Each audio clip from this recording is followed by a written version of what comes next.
Hey Trekkies, it's summer, and you know what that means. It's time for Creation Entertainment's Trek to Las Vegas 2025. This year, the convention has been expanded to a 5-day schedule, August 6th through the 10th at the Rio Las Vegas Hotel.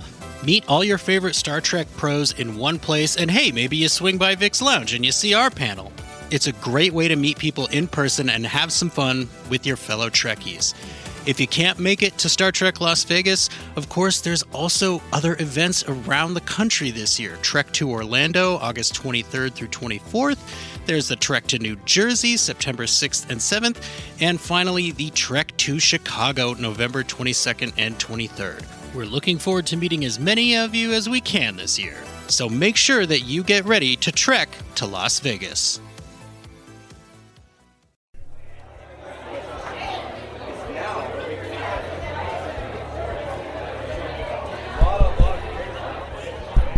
Is this thing on? Hello, hello.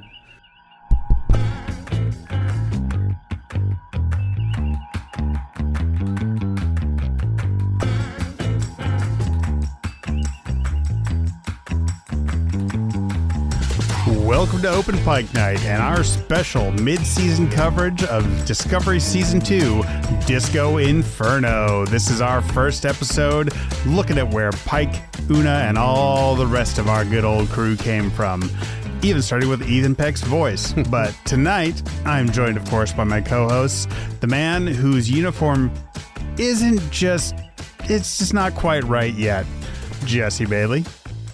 I know what it is, John, and I welcome dissenting opinions. I really do, but it has to come with a solution. Well, and that solution comes in the form of the man whose hair just isn't quite there yet, Cameron Harrison. Yeah, I just need 2 or 3 more bottles of pomade, and it'll be just right. Yep. Like, clean up the size a little bit. It definitely helped. So, right. And tonight we are here to discuss the first appearance of Captain Christopher Pike, of our modern Captain Christopher Pike, Anson Mount, in Discovery Season 2, all the way back in 2018, I believe. Wow. Ugh. They do look like babies. Yeah. I don't even remember 2018. I don't know about you guys. Yeah. There are lots of things that happened in this episode that I'm like, wow, I didn't realize that was Season 2 of Discovery. It's been a long couple of years. I totally forgot that Nan, that's her name, right? Came from the Enterprise. I did too. I absolutely did too. I was like, oh, she was a disco OG. Disco crew? Yeah. And in this way too, when they said, oh, we're beaming on with a, officer and a science officer, I was like, okay, no, it's not Spock, but I'm pretty sure it's Pike and Una, right? And like, oh, Me no, too. It's Pike and Nan.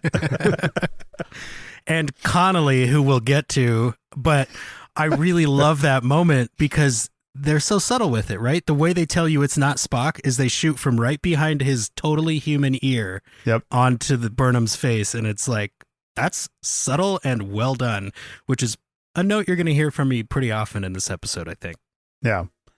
But first off, we start with a very, a very Burnham intro.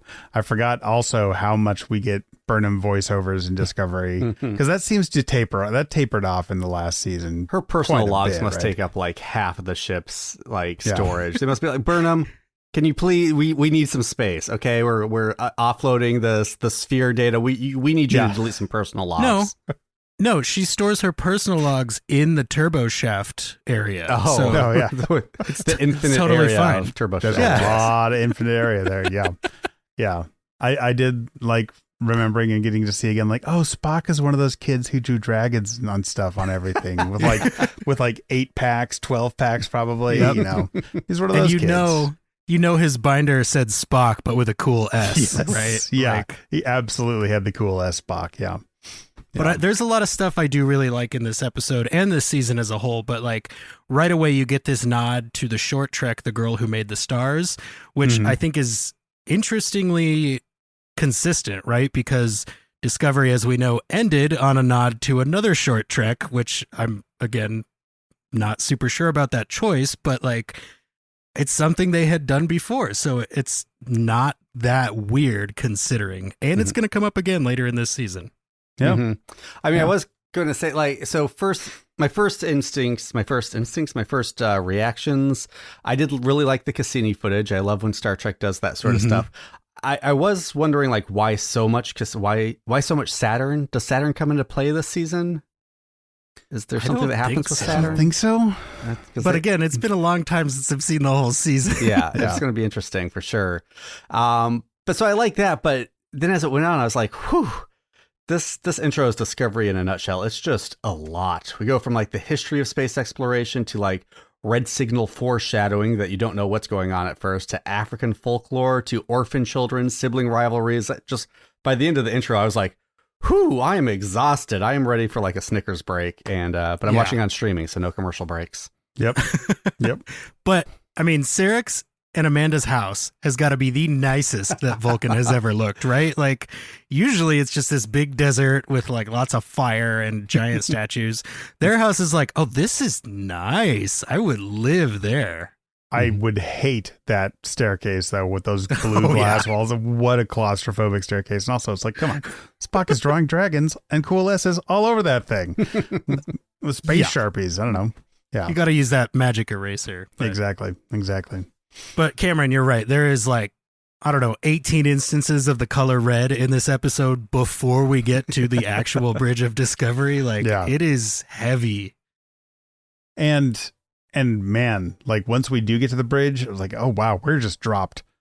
You better have watched the episode before this, just before this season started streaming, because damn, they drop you right back into it. Like, that's right, Disco is all serialized. Like, you get no buffer zone, no exposition dump to get you back to where we are. No previously on, at least. Yeah, that was strange. Yeah, I think every season after this has a previously on that covers the entire season prior.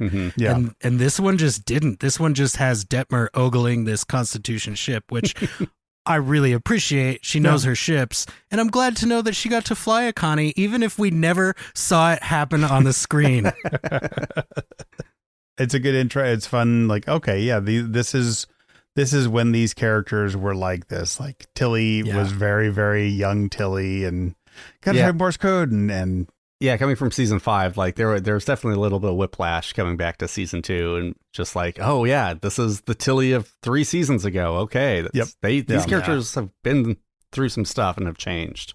Yeah, you know what I love though, you guys, about what we do is watching the introductory credits for a Star Trek show and seeing names of people we have met and talked to. Oh look, there's Orly and Sidowitz. Oh look, there's Glenn Keenan, the director of photography. Go back and listen to our interviews with all these people, because they really know their stuff, and this is where they cut their teeth for Strange New Worlds. Yeah. So Michael and Sarek are talking, and they say, oh, I did not expect to see Spock again. Me neither. And this is a small thing, but I'm like, really? Because you're in Starfleet and you're an ambassador for the Federation or something, Sarek. Like, your paths are likely to cross at some point. What do you mean you never expected to see each other again? Yeah. But we know from the original series, or at least some of us do, that even by that time, Spock still has not seen his father in a long time. So it fits with the established canon. And obviously, you're right about Michael, but we do come to realize later she's talking about how she left things with him, and not necessarily that it's like an impossible thing. Sure. But I totally feel where you're coming from. What did you guys think about pre-Geordi visor guy? It felt a little forced. A little forced. There are a few things that felt a little forced in this episode. I'm like, yep, this is Star Trek Discovery. All right. Well, this is like, premiere television in 1918. 2018? Jesus. Red Angel came and tapped me on the shoulder. I mean, it does feel like it's been that long, to be fair. Yeah. But yeah, there's a lot that I'll probably mention where it's just like, oh yeah, okay, we are not happy unless stakes are like jammed up to 110%. Got it.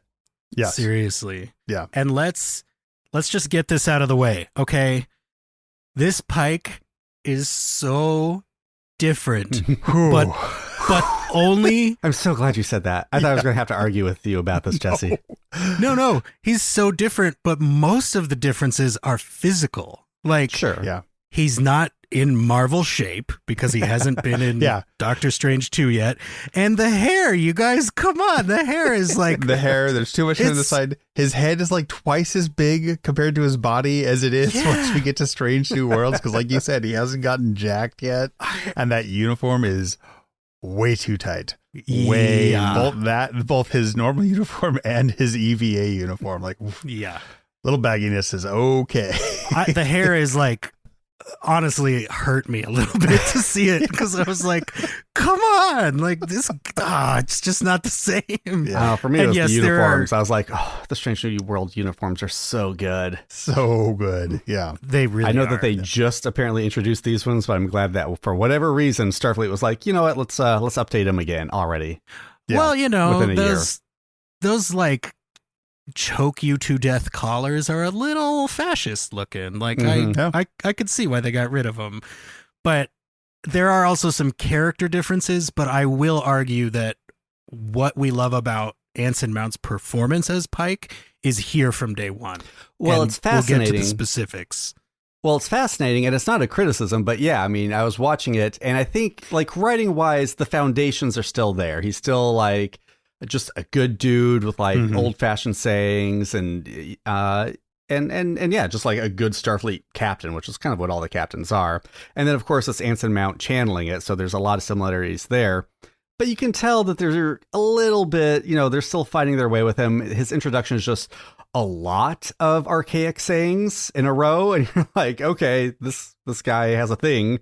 And by the end of the episode, he comes a little bit closer to the Pike we know. So it's not huge changes, but it is just it's fun and amusing to watch and see where they kind of tweaked things.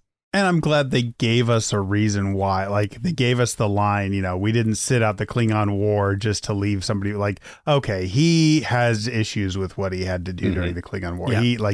It's good to be like, okay, this is him unloading some of his baggage. Got it. And I'm glad they didn't carry it over into Strange New Worlds. It's like, okay, well, we have to tie it in with that first episode. And like, this is why there's a warp bomb on this planet, is this thing we are about to be involved in now that we're watching this season. But we'll give him a whole new reason to be haunted for a couple episodes. Exactly. Yeah.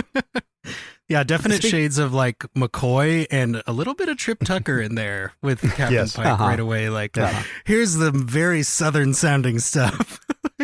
Dude, you're from like California or Montana. Like, what is going on? But speaking of archaic languages, why would Nan know what a penny is? She says, so this is where Starfleet spends all their pennies. Well, it's a universal translator, Cameron. Clearly, it's being translated from Barzan. I don't know. But Linus doesn't have a translator later on? I don't know. Yeah, I've always wondered about that. He's just untranslatable. But Burnham gets it. Yeah. But yeah, no, it's definitely... I took it as, I'd love to be a spider under the table for that conversation, TNG. But I think it was because, like, pennies? Like, why wouldn't you just say money? Like, credits? Yeah. So this is where Starfleet spends their credits? Right. Which to me kind of implies that it's like her sort of botching that phrase. Something she's heard Pike say. Yeah, could be. Also, like, you work on the Enterprise. Like, Are you jealous? I mean, Disco's a cool, unique, one-of-a-kind ship, but you work on the Enterprise. Like, come on now. Do we think it's maybe a nod to how giant the budget clearly was for Discovery? Like, oh my God, this episode, there are some shots. Yes, that's what I noticed with this episode. It is. Yeah. The color of this episode is green. We see a lot of red, but it's green. Yeah. Green everywhere. And it's like, if you really think about it, it was kind of the only show on Paramount Plus that was an original at the time. So it's like, it was the show they were pinning Paramount Plus on, right? Yeah. This was the show that launched Paramount Plus as a major contender, or they hoped. Yeah. I do love, like, wow, this episode is already dated, even as close as 2018, because we get a sneezing on somebody's face in a closed space is a funny joke. I was like, ooh, they would not have made that 3 years later. Like, you don't think that's funny, John? I thought it was funny. I think they'd lean into it 3 years later. Yeah. Right. Yeah. Yeah, it's like, wow, that's right. I didn't have time to get you this. I do want to find a turbolift stinger sound because you guys don't need to hear me bitch every time we see the inside of the turbo shaft. Okay. So I don't remember how often we see it this season, but I'm going to get you a stinger. When we hear it, I'll just play the stinger, and that will be my piece. Inconceivable. I like my very cloudy memory makes me think we don't see it super frequently in season 2, but we see it like at least once per season until season 5. And it's like, what? Because I know Book has a big fight in there in season 3. Are you talking the actual turbolift itself or the interstitial space where the turbolift is moving through? Yeah. The giant open space in the spaceship that is unused. Yeah. Yeah. And that goes back to what, 2009 Trek? That goes back to the Kelvinverse movie, right? Does it? That was the first time we got to really see that part of the ship, I believe. I don't know. I think the first time we saw it here was the short Trek, right? Or no, it would have been after this because it had Una and Spock in the turbo. I don't know. Yeah. I said at one point, I just said, Discovery, what the hell are you doing? Wait, I wasn't going to bitch about it. Just play the inconceivable clip from Princess Bride, and that'll be enough. Inconceivable. I remember in Star Trek 2009 thinking, why is the engineering and warp core area based around water? Yeah, there's a lot of water in that ship. And plumbing. Yeah. Everything is pipes. Everything is tubes. Everything. Since we're talking about Pike, ostensibly, did anybody else still get goosebumps from the first hit it? Because it totally worked on me. Like, he sits down, he says hit it, and I'm like, yes! Yeah. Yeah. It was the first hit it. It was. It was the first hit it, and it worked. It worked. Like, they gave him his hero zoom in shot to say it, and they're like, they knew, like, they had to know that this was kind of a test bed to see if people would watch a series for him from this episode, right? Do you think they were? I don't know. Yeah. I saw that shot. I was like, oh, they were trying to see if people would watch a show about this guy. Maybe. Well, yeah. Insofar as they might have been thinking, like, let's keep him here as the permanent captain, maybe. But from what I believe I have read, they were sort of blindsided by the demand for a Pike-led series after he exited the show. So that could be, I mean, it could just be that folks figured, okay, he's going to stay here. And like we heard from Akiva Goldsman, whose name was also in the credits, he just assumed this was a show about Pike when they asked him to work on it. So he was like, I'm going to make that. Good for him. Glad he did. I hate to say, I haven't watched Disco season 1 in a long time.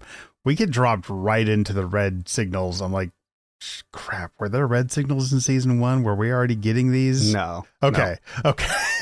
they were, I think, like on a routine trek to Vulcan where they're going to pick up their new captain. And they just get a call and it was like, and then they met the Enterprise. Yeah. Okay. That's what I thought. I remember that moment at the end of season 1 too. I was just like, oh, they're doing it. I'm so excited. I don't know why they're doing it or what they're going to do with it, but okay. Like, yeah. So yeah, I mean, it works really well. And there's a conversation between Sarek and Michael where they talk about how reverence tends to fill up a room. And I feel like that's almost like the whole point of this episode, or at least like the way it was built, right? Because we have this captain that we know almost nothing about, but we all love in Pike from the cage. And they're talking about Spock the whole time. And it's like the writers are really trying to get back to the roots of Star Trek with some of these characters while maintaining Discovery's own identity, right? So it's kind of like them acknowledging like, yes, we're going to do some old school stuff here. Okay. Relax. It's still Discovery. And I also really want hollow candles. You blow one out, they all extinguish. That's really cool. That was cool.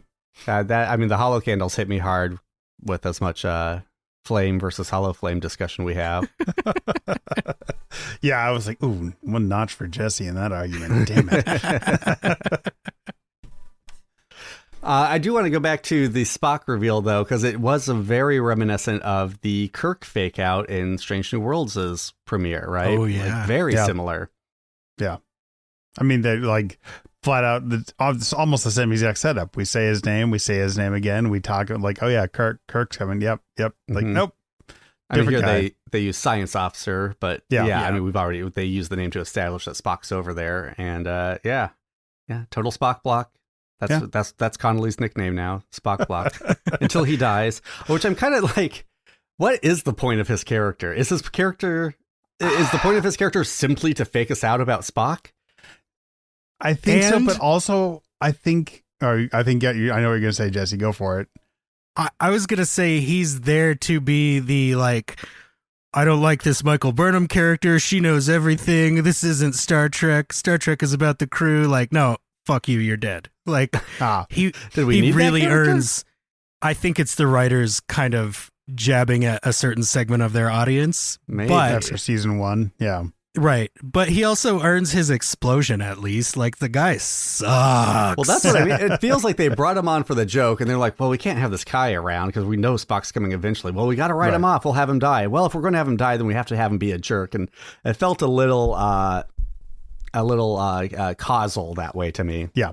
Yeah. Well, and it's also a slight head fake because Nan is wearing the red uniform, and true. Pike specifically says to her, "Get your red shirt into an exosuit, into an EVA suit." Yeah. Yeah. So it's like, this is a head fake. It's, it's homage to previous Star Trek lore and everything. And I'm here for it. I wanted Connolly to die. Like, I did not like him at all.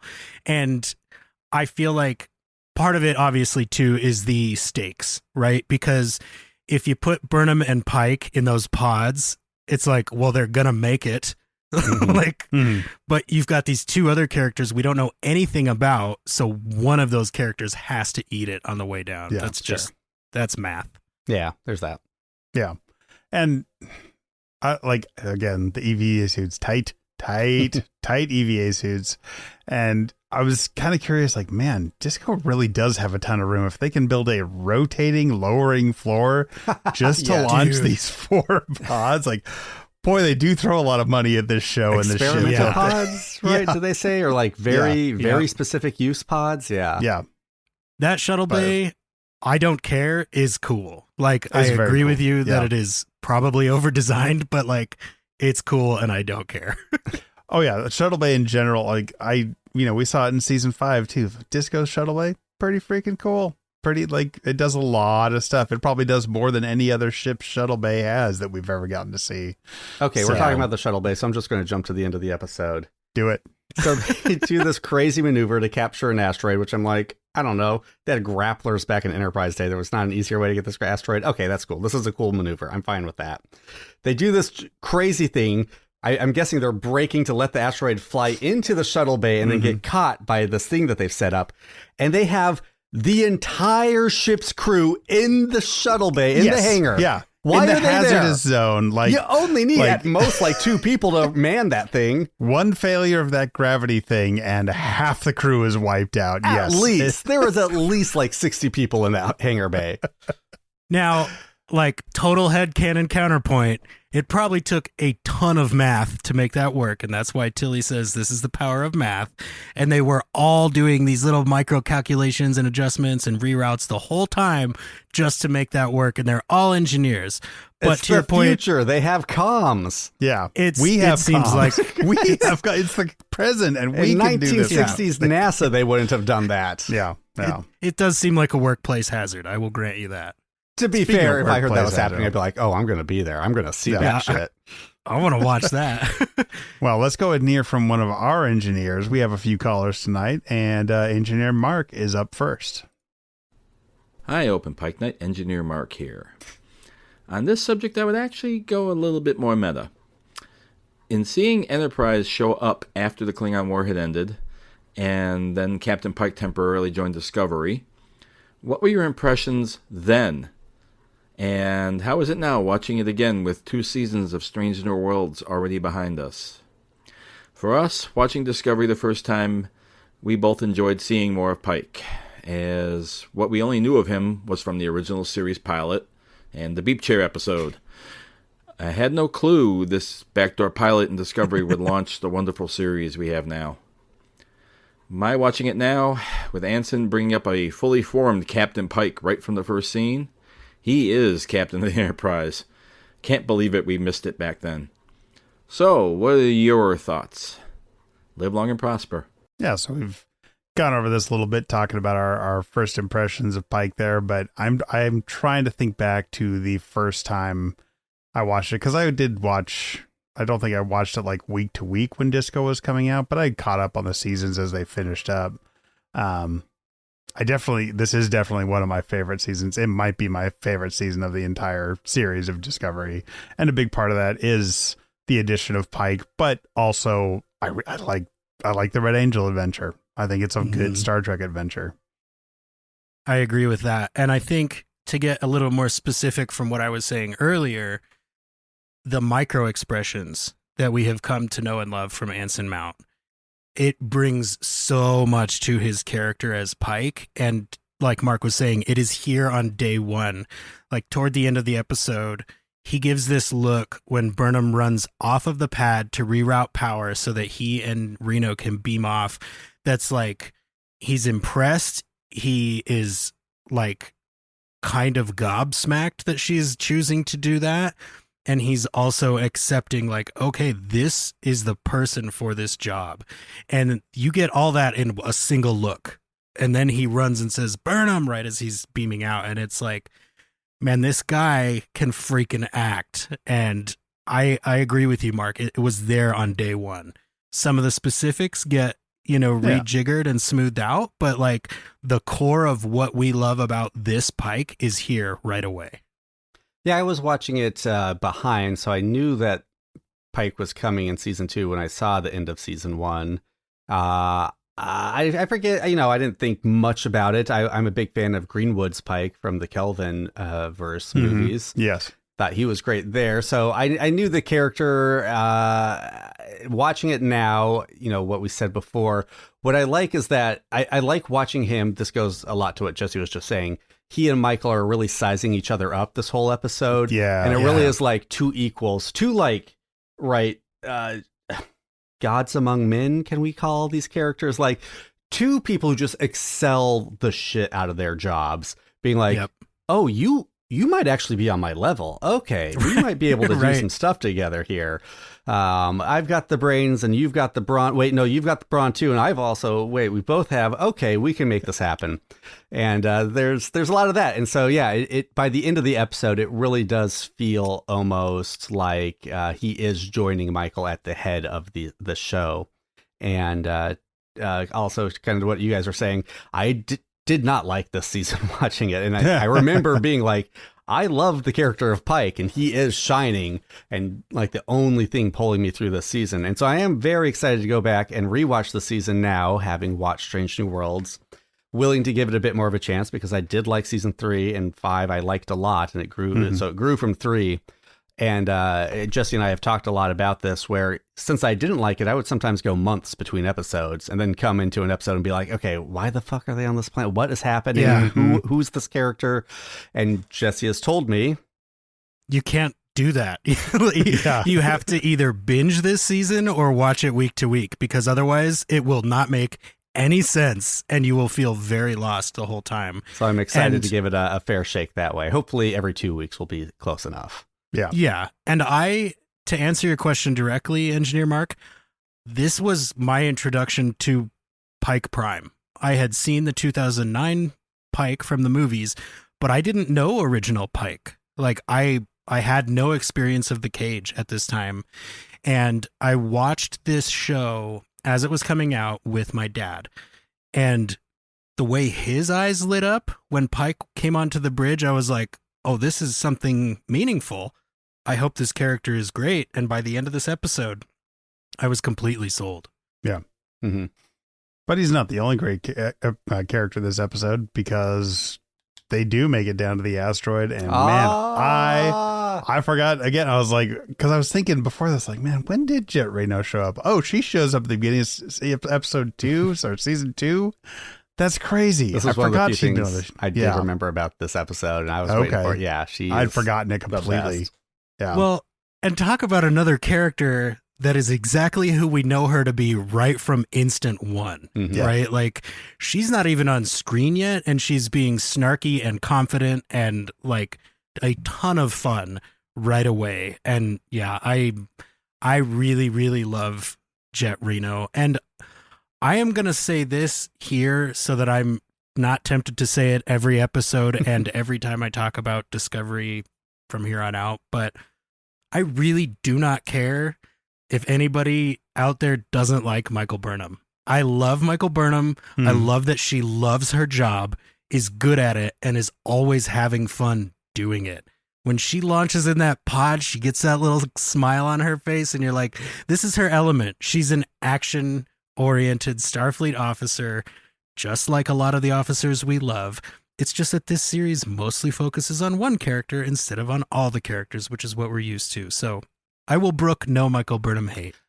We're going to be talking about this a lot this season. You always say that, Jesse. I mean, Michael's the main character. It's her voiceover at the beginning and end. I get that, but this show focuses on a lot of characters.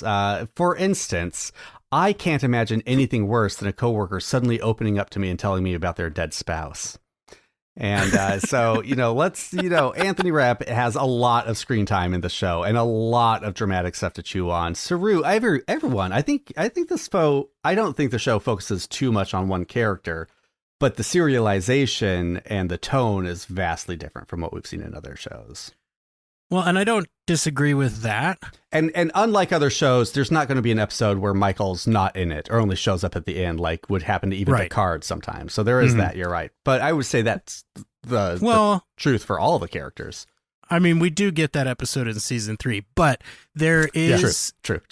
There is something to be said for how a lot of these characters complement Michael's arc, right? Like, yes, Stamets is dealing with a very specific kind of grief, but Michael is the queen of grief. Like, she's lost everybody, right? She lost Shazad Latif in season 1. She lost her parents. Like, she lost her brother. So it's all part of one narrative thread. So I can understand where the criticism of this is all about Michael comes from, but I'm on the same page as you, Cam, where I don't think it is all about Michael. I think that there is enough balance, to your point, that people should relax a little bit. I'm just saying, like, of the many characters we get, Michael is one of my favorite, especially in Discovery. And she definitely has, I mean, there is a spectrum of, I'll call it action Michael on one side and feelings Michael on the other side. This was definitely a almost entirely action Michael episode, even when, like, it's like, okay, we're going to mention Spock and we're going to show the flashbacks, but like today in this episode, what's going on? It's like, oh, this is all action Michael the whole time. Okay.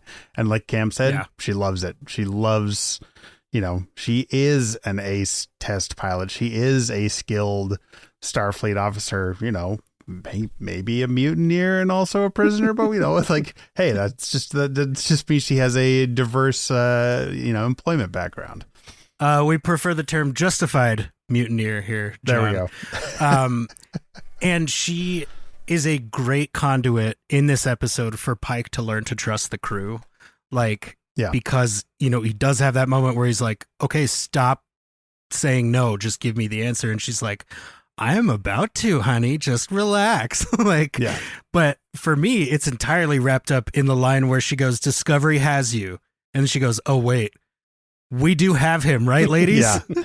And it cuts back to the bridge and Detmer and Owen are like, totally. Yeah. We got this. Sure, yeah. Like, to me, that moment really crystallizes everything about this episode. Like, yes, you can trust the crew of the Discovery. Yes, they are as good and as capable as the Enterprise crew that you have left behind. Just relax. And then Michael Burnham is going to catch you in free fall in frigging space. Like, this show has no shortage of amazing visuals. Yeah. Or budget. And this show has no shortage of amazing callers. And so let's hear from another one. Here is Melanie. Hi guys, here's Melanie. You wanted to hear my thoughts on Brother and Ensign Mount as Christopher Pike. So I try not to geek out, I promise. But I think everyone knows by now that I am a huge fan of Anson Mount. Seeing him in Disco the first time, I was like, wow, they've got Christopher Pike. Being a long-time Trekkie raised with TOS, I knew about Pike. I loved the idea of bringing him into this, and I also loved Anson in it. When I learned he got his own series, I was definitely getting into fangirl mode. Back to Brother. I think it is fast-paced. A lot is going on in this episode. We get to see the Enterprise. There are many scenes I love, and I tell you only a couple of them now, like the turbolift scenes. Linus cuffing slime on Connolly. I like the roll call, and we finally learn the names of the bridge crew. I also love how he smiles at Tilly, her usual awkward self, and jokes with her because, oh my god, I broke the captain. I love the first hit it. And we have him ladies, right? When the pod malfunctions and Michael wants to catch him. He replaced Locker and took over a traumatized crew, and they already like him. Well, I think Anson gave Pike a grand entrance. He's a kind but demanding, hands-on captain. He is brave, he tries to engage the crew, ask for ideas, and not only issues orders. He appears different on Disco than later on Enterprise, but the way he includes his crew in decision-making is just the same. I love the fortune cookie paper he finds in the ready room in the end. And I love how they show that sitting on the war took its toll on Pike, Spock, and the crew. So I love this. I don't know how often I watch this episode. Live long and prosper. Yeah, but he did get an F in astrophysics, so it's true. I'd say even balance there, right? Yeah. Who among us has not failed a high-level physics class? Do you know how hard it is to get an F in anything? It's hard. I mean, you're not going to that class if you get an F. You got to not show up. He's out riding horses for that class. Like every show, there's always like the overachievers, like, oh, but I got an F in this. Like that means you just didn't show up. That means you didn't care. Is what you're saying. Okay. Because you knew your grades were good enough. You didn't take the step to put the W in there for withdrawn. Like, the school didn't bother to do it for you. You got it. You just missed the cutoff date to drop the class. Yeah. So we know from our Discord that Melanie claims to have struggled with putting this call together because she couldn't fit it all in. And I got to say, you guys, if we ever retire, let's just give the show to Melanie because she just went like bullet listed through half of my notes. Like exact same page on all this stuff. Excellent, excellent call, Melanie. And thank you for going to the trouble to do that. I have to say that moment where Pike finds the leftover fortune from one of Lorca's fortune cookies. I think that and it's got that mention of like not every cage is whatever, right? That is a better Easter egg placement than anything the MCU has ever done. Come at me. It just is. Oh, there's a lot to choose from the MCU. Not all of it's good, but some of it's really good. But I can't think of anything offhand, so I won't come at you. Well, I mean, at least the fortune didn't say your future is burning bright or something like that. You know? That's for open Pike night to make jokes about. Right. Right. And then, layer that Terminator 2 theme song over it. But it's so subtle because if you didn't watch season 1, you're like, okay, that's a nice callback to the cage, or whatever. But if you did watch season 1, you're like, oh yeah, he ate food in there specifically from a Chinese restaurant. And like, that makes sense that fortune cookie thing would be there. And it's like, it works on so many levels as to be subtle enough, but also specific enough that's why I'm like, this is how you do an Easter egg, right? It's not something that you have to point at and go, ooh, it says Dr. Banner. That's the Hulk, right? Like it's just here. This is some character work in a one-line thing here. And like Pike is kind of the stepdad in this episode, right? He's showing up. He's like, look, I know you've been mistreated. I'm just here to do the job that I'm here to do. And by the end of it, they all totally accept him because he's not a stepdad. He's the dad who stepped up. Well, he had to step up because it was a standing desk. Right.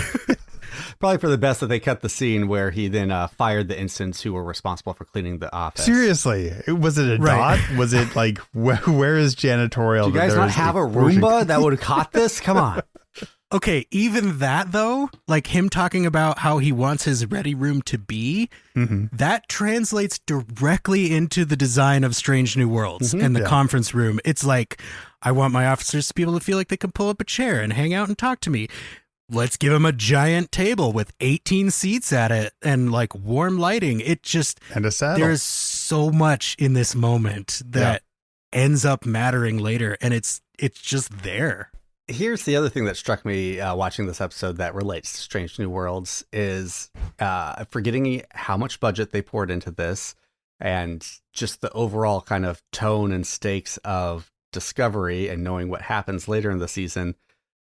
Everything in Strange New Worlds has been a walk in the park for Pike. We haven't seen him do anything half as dangerous as what he did in this single episode. Yep. Like fighting Gorn on a starship teetering on the edge of the cliff, yawning through that after this. Yeah. Yep. Yeah, absolutely. Battling into a castle with no memories. Like, okay, whatever. Yeah. Whatever. Yeah. I mean, that's what really struck me is seeing him. And I'm sure it's going to struck me even more when we see Una and Spock come on. But just the tonal difference between Discovery and Strange New Worlds. And I'm not saying one's better than the other, but, and most people agree they are very different. But just coming back and watching the season with that actor, that character, it's like, oh, yeah, here's the differences between these shows. Yeah. And he doesn't have, I was thinking about it, like with him there with the malfunctioning helmet and the ejecting, like, oh, that's right. He doesn't know. Right. Like, he thinks he is about to die. Mm-hmm. He fully believes it in this moment. Like, oh, it's fun. It's fun. We get to see Pike like that for part of this season. Mm-hmm. And you see him accept that on his face. Mm-hmm. Like, he's like, just go do the mission. Like, you clearly are capable. Just go do it. And then he's surprised when the helmet finally works.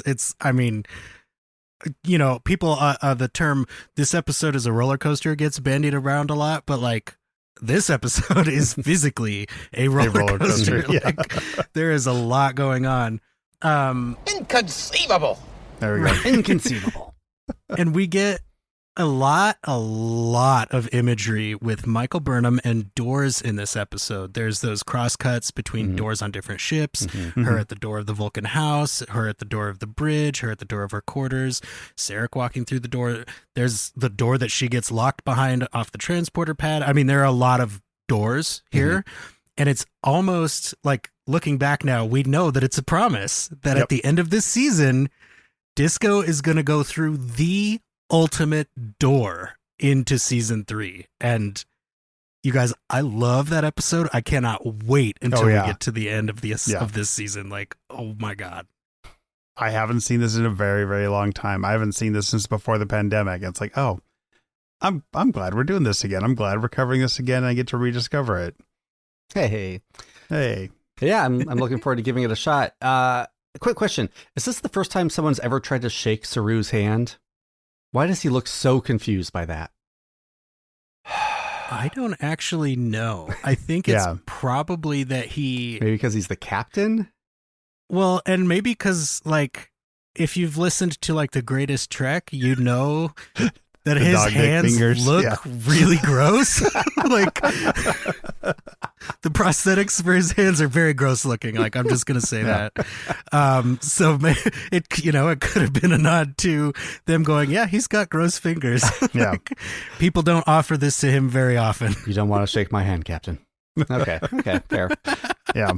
And, this isn't like TNG or Deep Space Nine or, even Strange New Worlds. Like, I remember a lot of plot points from Discovery, but I was like, oh, he's still got his threat ganglia. That didn't get taken care of in the first season. Like, wait, what season does that get taken care of? Okay.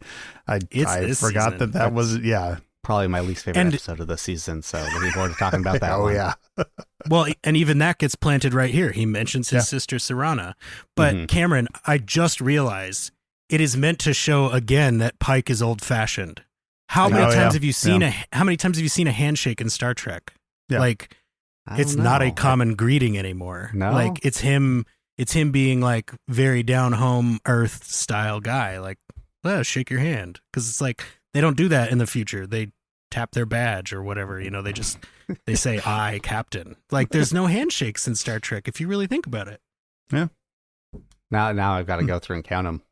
Yeah, that's a good point. I think Terry O'Quinn shakes his hand when it takes Picard's hand or Riker's hand. I can't remember. And but he again, is an equally old school. Yep, exactly. Yeah. So what do you think about the scene? This is just one of those small things that kind of bug me, where they're walking onto the ship before they've met Tig Notaro, but they're hearing her over the drones. And she says, "Stop, look down. I don't feel like cleaning up a decapitation or something." There's like a tripwire there that they have to walk over.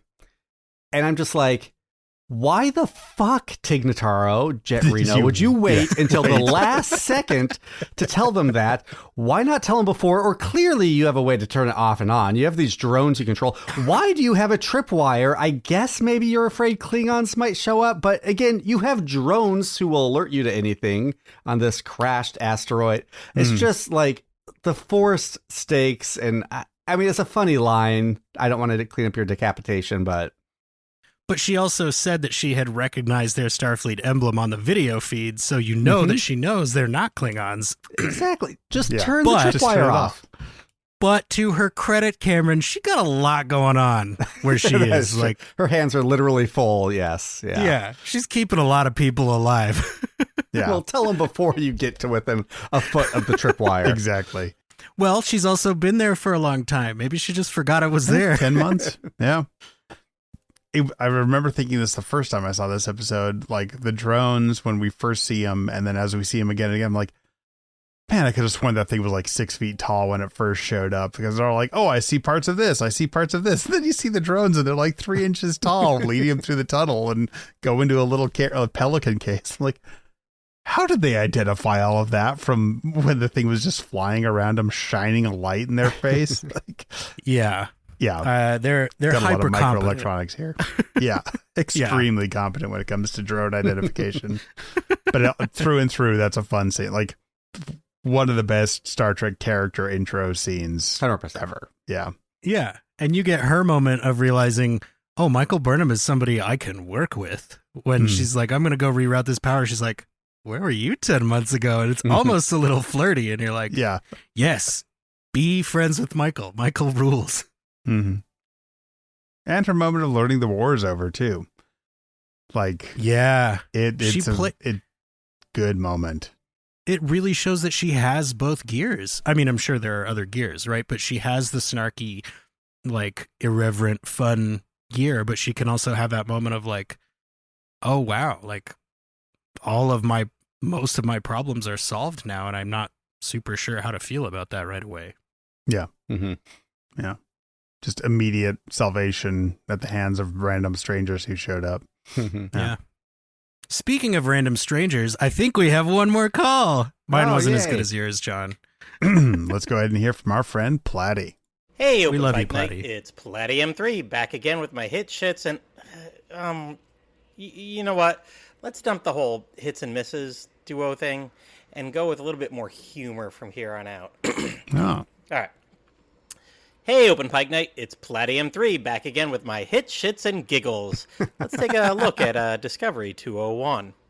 All right, hits. Holy cow, right off the bat, Spock's childhood home. What is the square footage on that thing? Thank you. Oh my gosh, did you see that staircase with the blue paneled walls? Beautiful. But my goodness, how many floors up does that poor kid live? Also, my goodness, how beautiful are all those away mission outfits? Shiny as anything. My goodness. All right, shits. Pike's hair in this episode. Oh my gosh. Yeah. He does mention to Michael that sometimes it's better to keep expectations low as not to be disappointed. For this episode, like his hair, yeah, sad. Low expectations, low hair. And giggles. All right, guys, this is just for you. John and Jesse, podcast good. Cameron, though, I think I need you to do something else. Repeat after me. I will say... Fewer things. Fewer things. All right, Platty M3 out. New favorite call ever. Okay. I am the Tilly of the podcast. I thought that was me. Thank you, Platty. I have like this. There's a huge weight just lifted off my shoulders right now. Wow. You should have seen Cameron's face. That was genuine when he gave that to you. Yeah, Wow. we're probably gonna have to put that clip public. Yeah. Oh my gosh, that was so good, Platty. The timing and yes, was perfect too. It was. It really was. It's like he's done this before, It's like he knows and us. it sounds like Platty has the opposite It sounds like he has the opposite feelings on the blue paneled staircase that John does. Mm-hmm. Yeah.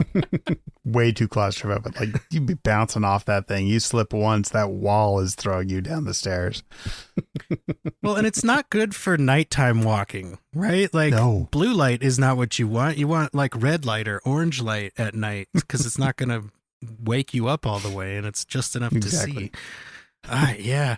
Maybe it's like some kind of, to Platty's point about how high up Spock lives, maybe it's some kind of like, we keep the one child in the ivory tower. I don't know. He's up on a pedestal. Remember, like the beginning of season 2, we see him of Strange New Worlds. We see him up in a high tower with T'Pring also, right? That's true. Like his intro is looking out over the Mercury oceans of Vulcan, right? Maybe it's the people who make Star Trek physically placing Spock above most other characters, like in the canon. Putting the Spock on the pedestal. Yeah. Yeah. Yeah. I mean, you got to not mostly do that, cliffs. but I get it. Yeah. he was like, I really like the house, Mom and Dad, but like, why are we on ground level? And they're like, oh my God, okay, we'll build you a new bedroom. It's just more logical to add me another floor and another balcony. He just does logic arguments about that. That's how he got so good. That's how he got ready for Kolinar. Yeah. Actually, I should not be grounded logically because I could see that. Yeah. I love that we get to see his quarters on the Enterprise and that they really managed to evoke him without actually showing us Ethan Peck. Mm-hmm. Like, we do get to hear his voice, but we also see the Vulcan chimes from a mock time in Spock's quarters, which is like, again, another thing that if you know what it is, you know what it is. If you don't, you get from Michael's performance that it's something that belongs to Spock and is therefore important. So it's like, it works on a lot of levels. And I mean, like I was saying earlier, reverence can fill up a room. And in this moment, they actually did it. They filled up a room with reverence for Spock. And then we get the reveal that he has somehow also seen these signals that are going to be our MacGuffin this season. Mm-hmm. And this is going to be my final flag plant in this episode. I still think the Red Angel signals are the best MacGuffin Discovery ever did. I can get behind that. I don't care about the DMA. Like, I get the progenitor thing, but for me, this is the peak of it. I'll let you know by the end of the season. Yeah. Yeah, I'm sorry. The DMA was dead last for me. Of all the MacGuffins, DMA is way down there at the bottom. Speaking of MacGuffins, and like, I have not seen this season in so long, does the asteroid fragment matter for very long? No. Does they capture... Like, is that a season-long thing they're dealing with the non-baryonic particles and whole new arm of science? I'm like, ooh, does this keep going? Or is that just sort of a thing they did to start the season off?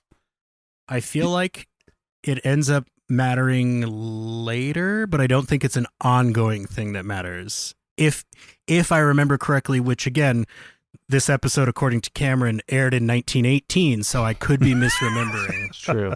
Yeah. I might be part of one of those things where I was like, wait, was I supposed to remember that? I do think it comes back, but like, episodes later where I'm like, oh, right, that was a thing for a brief time. Okay. But I could be wrong. See. Yeah, we'll see. I feel that it may end up being a time crystal adjacent thing, which you guys, I can't wait to get back to time crystals. Oh, gosh. That's oh, my gosh. Jesse's going to have to say fewer things on that episode. 100%. Well, do you guys have more things to say on this? I mean, this is a big episode of setup. There's a lot of setup that happens in this episode. Like, really, if you talk about the plot of this episode, Pike comes aboard, they go to an asteroid, they pick up Jet Reno, they get off an asteroid. Something weird is happening. Like, they capture a piece of asteroid. Like, that is the whole... That is the arc of this episode. And then, Spock has seen these signals too. Like, okay, like, this episode ends with just... Yep. Okay. Now we're setting up the season. It's like almost a prelude episode, not an intro episode. It's a get people to watch the show episode. It's a season premiere. I liked it. It was pretty good. Yeah, I did too. I like that, just we're doing say the name of the episode is the last word of the episode. Like if they had tried to do that with other Trek, it would have been a little awkward. And honestly, the whole time I'm watching it, I'm like, why is this episode called Brother? Like, it should be called Stepdad. Like, why is it? There's two stepdads in this episode. What is happening? Oh, right. Okay. Yeah. All right. There it is. I'm glad you were thinking that because it's the same thing. I was like, man, I didn't think we met Spock till a while later in this season.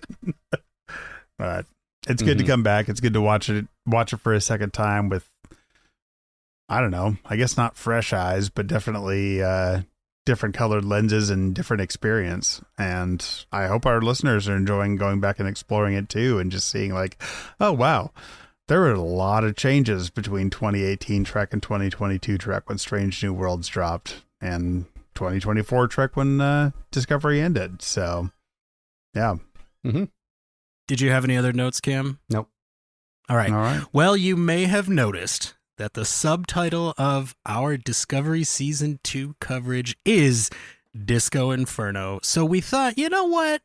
Let's bring something out from behind the paywall. Because when we covered Discovery Season 5 for our patrons, we had this fun little exercise where for every episode we watched, we would pick a song that we felt really fit thematically or based on the lyrics with each episode that we watched. So we're going to do that again. I will make the original playlist from Discovery Season 5 publicly available, and then you can follow along as we make this playlist for Season 2. Cameron, please do the honors and give us your song pick for episode 1. All right, so we kind of decided to do this last minute, so I didn't have a ton of time. I had a car trip today, so I tried to think about some of it. I had my wife help me. I'm happy with this pick. It might surprise some people. I'm going to go with, from the movie Beaches, Wind Beneath My Wings by Bette Midler. One, there's a lot of flying metaphors, which I think work well with this episode for obvious reasons. Two, it's looking back on a relationship with some remorse, some regret, which I think fits for Michael and Spock, and maybe a little bit with Stamets as well. The refrain goes, "Did you ever know that you're my hero? And everything I would like to be. I can fly higher than an eagle, for you are the wind beneath my wings." That's right, Captain Pike, I'm talking to you. You are my hero. And you lift us up and help us fly higher than we could without you. So that's my pick for Discovery Season 2, Episode 1, Brother. Wow. How hard? Mine is a wind-based one too, but I'm going to let Jesse go first. But man, Cam, I can't tell you how much you just dragged me back to like 1990. That song was played so much. Oh my God. We were listening to a lot of 90s music on this road trip. Yeah, nice. Cameron, was it hard for your brain not to say "Where Suffering Cannot Reach" after you said "Lift Us Up"? I feel like you almost said that. I felt like I saw, very hard, yes. I saw like a small glitch there. That's much more my style, but yes. I appreciate that you at least attempted to vocalize some of that. Seriously, if you ever get a chance to go karaoke with Cameron, do it. You will not be disappointed. But I'm not going to do that because I chose a metal song and I don't want to hurt anybody's ears. But the song that I picked is called The Signal Fire by Killswitch Engage. And there's a couple of layers here. Okay, so lyrically, we get, "Can we walk a mile in another's shoes to determine what we have to lose? Nowhere to hide, strength realigned, the signal fire is alight. This is our beacon to deliver us all, to guide us away from this decay." Now, anybody, for me, that works right there. You got the signals, you got the fire, there's all this stuff going on. But for anybody that knows anything about Killswitch Engage, you will know that their original singer was with the band for a long time and then got really depressed and had to leave.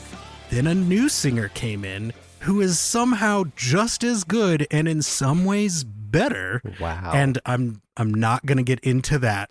But this song, The Signal Fire, actually features both lead singers on the same track, which to me is just perfect symmetry with this episode where we have all these allusions to Lorca, but we're meeting Pike, who is just as good a character, but for so many different reasons and in the opposite directions with how they are.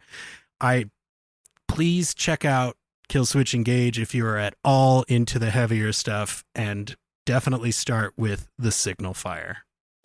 All right. Well, I'm going to say now, since we're starting this tradition and carrying it on, are we going to all agree right now not to reuse any of our songs from season 5? I'm definitely going to try not to. Okay. Yeah, I'm going to try not to. Yeah, the first one I picked was like, oh, this is perfect. Yep, definitely already used that. Yep, yeah. And I could have used a song from this band that is wind-based, but it was used in our season 5 coverage. The song by the band Scorpions, Wind of Change. Wind of Change. But instead, I feel it's much more appropriate to use the song, not the lyrics. The lyrics have nothing to do with this episode, but the chorus of Here I Am, Rock You Like a Hurricane. Rock You Like a Hurricane. Yes. Like, fits pretty well with the energy, the just an appearance of Pike and everything that happens. Like, yeah, Scorpions, Here I Am, Rock You Like a Hurricane. God, I love that song, and I'm totally going to go listen to it right now.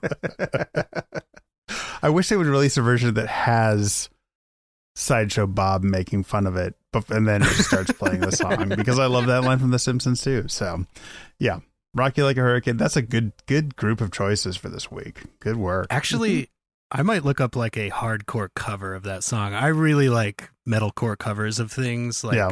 For example, Kill Switch Engage did Holy Diver by Dio, and it was like, blew my mind in half. So I'm going to go check out every version of Rock You Like a Hurricane. I'm going to go check out every version of Wind Beneath My Wings. So, yeah. I want to hear a hard rock version of that song. Yeah, I do too. Sung by Bette Midler. In her Hocus Pocus makeup. You know she could do it. Hell yeah.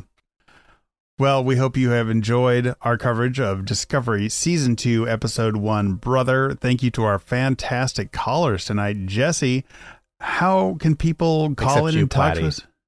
Oh, no, Platty, you were great. Platty, you were especially perfect. Platty. Everybody was perfect. Yeah.